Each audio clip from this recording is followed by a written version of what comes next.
In today's latest news, we discuss the aftermath of Graham Potter's sacking. There was a very insightful article released today by The Athletic, and I'll discuss and break down the key talking points from that article.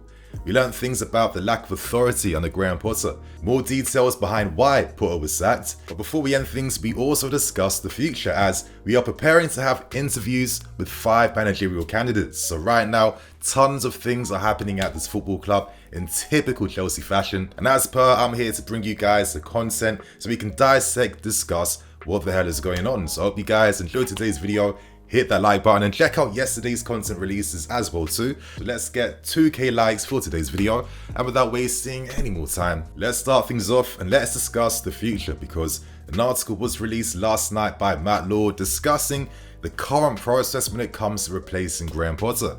Things are very interesting. It has been reported that we are assessing 5 different candidates to be replacements for Graham Potter, and guys like Paul Winstonley, Lawrence Stewart, these guys will lead the discussions when it comes to finding a new manager, because we have to remember we turn towards buying these guys to, of course, become part of this new structure and hierarchy that is being built at this football club so they can take control of situations and moments like this. Obviously, the media have Nagelsmann as the clear favourite at this point in time, but the club don't want to rest all their eggs in just one Nagelsmann basket. They want to make sure they're finding the right person to take control of this mess at this football club. So who are the managers being looked at and discussed? Obviously Nagelsmann, Pochettino, Luis Enrique, Spalletti of Napoli, which is a very interesting one, and of course other candidates like Ruben Amorim from Sporting Lisbon and Glasner of Eintracht Frankfurt. Now, quick shameless plug, but I'm really going to recommend that you guys watch yesterday's video of me discussing the 5 replacements for Graham Potter, because I give you guys like a managerial analysis behind each coach's philosophy, how they like to play, and an idea of how they may use the squads. Now, there's one issue I'm currently seeing, and Stewart, Winstonley, they have to get this right now, because all these managers have different ideas, and I'm hoping that they're going to look to use as much of this current talent in the squad. And I don't want to see situations where these managers are asking for another 150 million to sign the right players that they need. In the case of Spalletti, maybe that's like a good cheeky one, because if there are real plans to sign Osimhen, it would make sense, right, to sign Osimhen alongside the manager that has worked so well alongside him. I think I rate Amorim, I rate Glasner, but for me, my only fear with Amorim is over the fact that I've seen us playing a back 3 possession style game, and in the Premier League, my fear is that it's one of those kind of negative leagues, right, where teams are happy to play without possession. They're happy to sit back, and as we've seen, we risk that chance of being very slow when it comes to breaking opposition teams down. I don't want to be in another situation like this. I think the players we have can play a bit more expansively compared to this short passing game. Spalletti would be amazing, very interesting, but I think Enrique is a very smart choice too. Pochettino, I don't care what he was doing at Tottenham. Listen, it's just a job for most of these managers. And of course, Nagelsmann, he's a very interesting one. And it has been reported too that currently Egbali and Todd Bowley want to do some research and really try and understand and find out what exactly happened with Nagelsmann behind the scenes. Egbali and Bowley want to make sure that there isn't going to be any risk of personality clashes if Nagelsmann was to take over us, because obviously how he left Bayern Munich wasn't particularly in the best light, but as we do know, contact has been made. And due to clubs like Spurs, Paris Saint-Germain, Real Madrid needing new managers in the summer, the current idea now is to sign a manager before the season ends to safeguard us for pre-season and for the following season, so we're not drawn into any type of transfer battles to sign a manager we need. And I guess my final thing on Nagelsmann is that I kind of feel like he would need time, right? After just literally being sacked less than 2 weeks ago, how can you just go straight into another massive club and be mentally ready and prepared to start the grind and start the rebuild? I think, is it possible to get him on a pre-contract for the summer? Is that possible? You'd think that with Vivell and many guys that have worked alongside Nagelsmann. For Nagelsmann, we could be the best possible club, because the most important thing is his ideas translate a lot better working alongside a younger squad and a younger team. And I think it's these types of details that us as fans don't normally consider as much, but it can make like a massive type of impact in terms of how well a coach can perform with the job he's currently doing. And for me, it's up to figures at this club to make sure they're finding the right personality, the right profile that's going to complement what we currently have. That is the key thing here, because I don't want to see another manager being undermined a little bit, because of course this rebuild is just ridiculous and it's so big. So that is the first story out of the way. What manager would you like to see? And right now, let's break down and discuss the massive, insightful article that was released by The Athletic. Now, after that defeat against Aston Villa, it took 12 hours for everyone to collectively realise that Graham Potter wasn't necessarily the right fit anymore. Of course, that combination of results, player performances, fan discontentment, and Potter's erratic tactical decisions too, ultimately cost Graham Potter his job at this football club. But now let's tackle some of the insightful stuff coming out from this article. To start with things, let's discuss the player's relationship alongside Graham Potter, because Potter wasn't disliked. He was liked. His approach, how he behaved and acted was calm. Some senior players felt like potentially he was out of his depth though. And most players were kind of sympathetic with Graham Potter and were kind of cutting him some slack due to the difficulties of how unconventional our season's been due to so many drastic changes happening all at once. But as I said before in a video last month, if you want to safeguard your position at this football club, the only thing that can buy you more time in this sport, this industry, this game,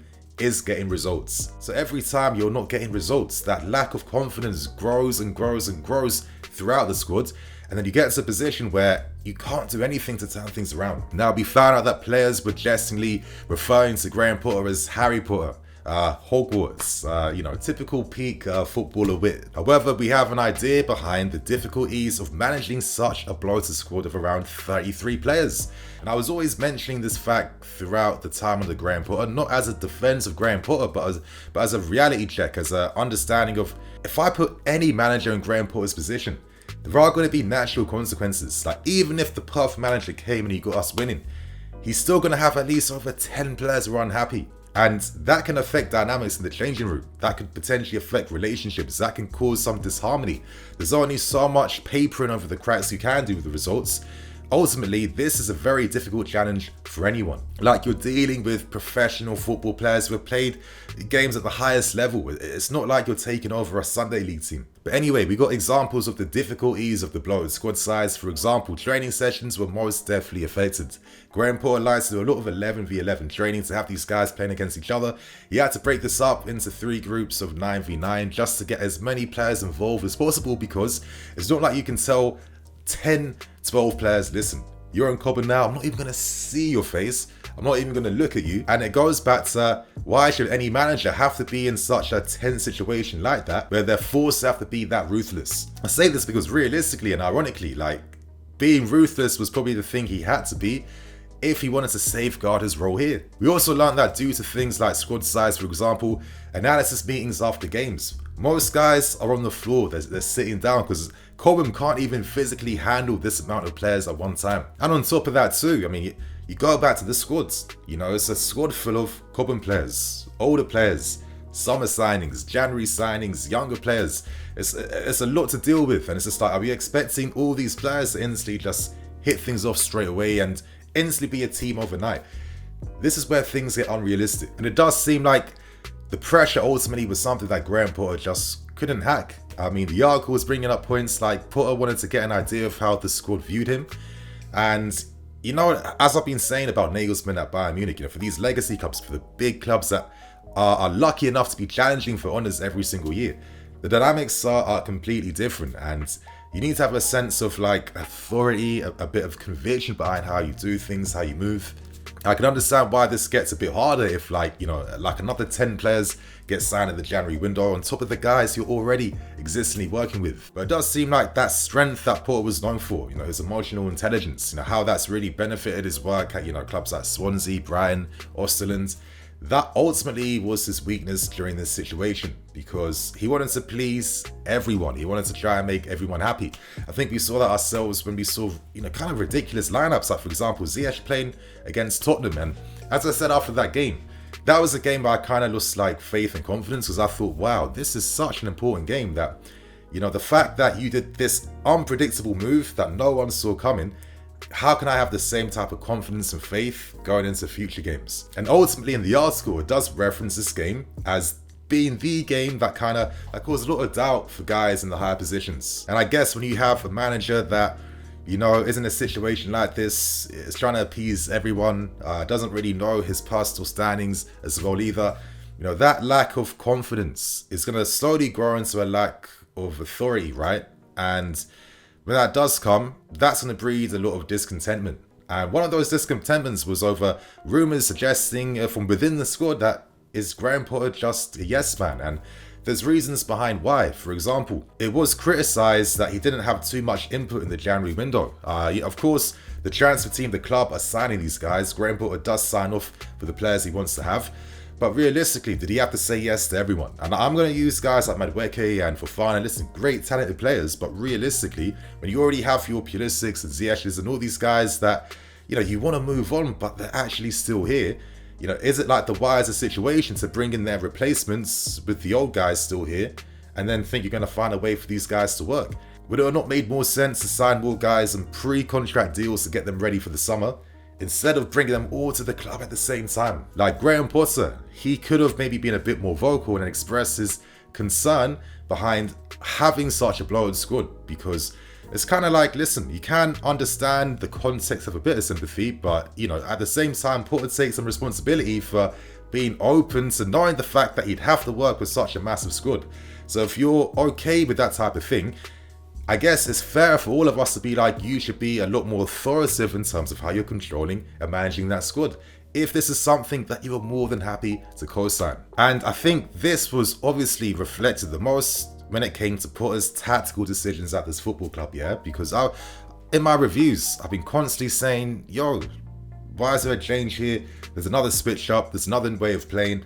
And like, since this spell here, he's used like 3 or 4 different ways of playing. And whenever you see a manager not able to find a concise way to get his team moving, you know that they don't really know what to do. And the thing is, I can sympathize to a degree, because like, I think most managers would find it quite hard to make sense of such a talented and bloated squad, because like, we could play with wingers, we could play with attacking mids, we could play with 3 at the back, 4 midfield. There's so many ways to use this type of squad. And that's the difficult thing, when, you know, whatever decision you make, there's going to be consequences because other guys aren't going to be happy. And on top of this too, there's a lot of players that are still out there on loan.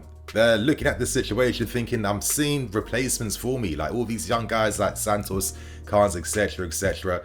Like, what's that paying about my future? What's that really saying about that? And, you know, it comes down to the human side, right? If you're a player that you already know there's no future here, your replacements have literally been signed ahead of you for right now, like the club are preparing for you to leave, how are you going to have that much ambition? How are you going to be that motivated if you do get game time?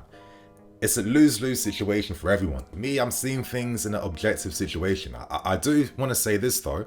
Listen, Potter definitely gets a lot of criticism, as I've been saying in this video. For sure he gets a lot of that. He could have done things differently, and I personally feel like he's going to be in his head now for the next few weeks. That's why he's rejected the proposition from Leicester City, because he needs to try and get over the regret. And for sure, he'll have a ton of regrets about things he should have done here, there, not getting the right decisions done at the right time, and getting overwhelmed by the magnitude of this project, because that's what I'm getting. He undermines his great coaching ability because everything else outside of the football was too much for him to handle. And that's why ultimately there was a lot of schoolboy errors, lots of basic mistakes, and I don't think that Graham Potter leaves here giving a great reflection of who he really is as a manager. In one way, I see him being a victim of this scorched earth approach, but on the other hand too, I kind of feel like I wish he did things with a bit more authority and a bit more conviction, because, you know, at the big clubs, it's different rules completely different rules. If you want to be here in the long term and you're combining that respect to your teammates and stuff like that, you need to have that balance of when to stamp your foot down and when not to. But I definitely feel like his sacking is a reflection of the very high rewards, high risk approach that this board have taken when it comes to restructuring and revamping this club. Because bro, we have a new medical team, we even have a new groundsman, for God's sake. Everything is new right now. And when you have new players mixed with these players and that player, like, where do you find harmony in this? So I definitely feel like the board should take some responsibility for this mess.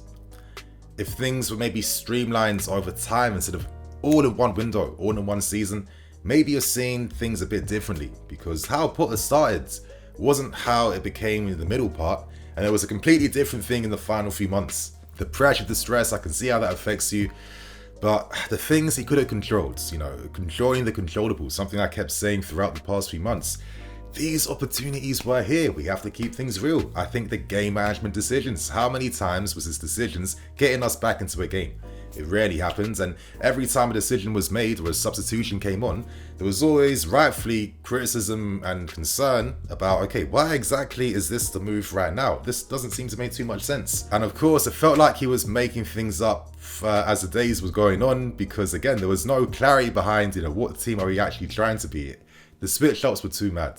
So if anything, to end this on a positive note, I'm really hoping and praying that lessons have been learned, because I still have some faith behind what's happening here, and for me, that's due to the players we've signed and what we can do with them. So signing the right manager who has the personality, but most importantly, the footballing ideas.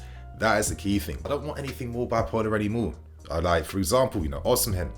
Imagine adding Osimhen to the squad. How are you going to play then? And then what was the point of guys like Mudryk and Co when you can't have 5 attacking players on the field at the same time? I need a manager that's going to come in that says, listen, this is how we're going to do things.